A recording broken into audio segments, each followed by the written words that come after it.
Welcome back. We're into Module 6. This is on performance practices. So what are the things that we can do to make people perform at a higher level from an organizational perspective? So looking at reward systems. How can we design reward systems to make people more effective at what they're doing? There's also a great discussion on money. So is money a motivator? Do you think it's a motivator? Normally when I ask this in a traditional class, everyone puts up their hand and said, yes, absolutely. And I say to the class, so if I were to hire you and pay you a whole bunch of money a year, how much money would that be? And everybody puts up their hand, and most people say $150,000 a year. So if I paid you $150,000 a year, does that mean you're going to be effective and happy and our organization is going to be successful? I like to throw it to you in a different context. I think money goes to Maslow's hierarchy of needs. So if you have enough money to meet your requirements, so meet your basic needs on that continuum, it's unimportant. But if you don't have what you need, so if you're living in a place that's not safe, or you don't have enough money to buy good, healthy food, then money is important to you until you get those things. But I would also suggest to you that if I paid you $150,000 after you graduate from St. Mary's, I would suggest to you that you would spend all that money. And after a little while, it doesn't even matter. So let's pretend that you do have $150,000. So let's just say, for the sake of argument, that that's $8,000 a month that you would have in your hand as take-home money. So what I would suggest would happen is, in the short run, that would be a lot of money to you, but all of a sudden you would move out of the student apartment that you're sharing with 4 other people paying $500 each with, and you would move into a beautiful condo in the South End. So you're spending, instead of spending $500 a month, you're spending $2,000 a month on accommodation. Right now for transportation, you're probably taking Metro Transit, because I know you get a free pass when you're a student.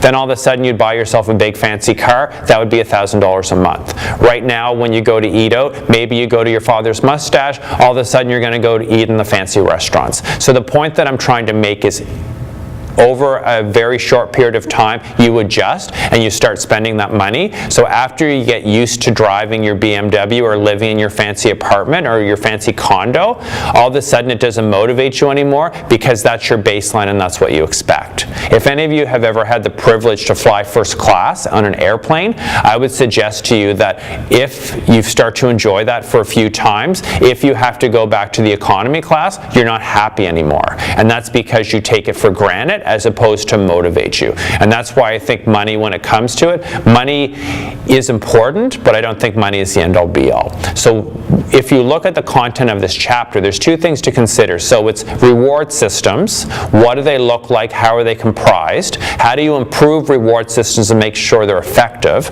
Also appreciate that everyone's an individual, so what motivates me for a reward system might be different than somebody else. And then also we're going to look at job characteristics. So if you own a company, so we own Tim Hortons in Loyola, if we own that company, how are we going to organize the tasks into positions that it makes sense to people, and how are we going to do that so it's the most effective? So we can look at things such as, do we want people to be generalists? Do we want them to be specialists? Do we want their jobs to be enriched? What does that job look like? And there's the job characteristics model, which outlines all that stuff. And there's also the whole element about empowerment, and how can empowerment make people more effective, and how can empowerment make the business more effective. So these are things for you to think about in this module. As always, your deliverables are very straightforward. Read chapter 6 in the text, look at the PowerPoint presentation, do the crossword or the word search. You also have a case to do, which is in the text with some questions, and there's also a general sort of empowerment discussion question, which is also there. This is also a great week for you because you have no assignments. So you finished your midterm a little while ago, you have something due next week, so you can take a breather, have a nice week, and I guess have a great Halloween, since we're covering Halloween, and enjoy your week until more significant things are due.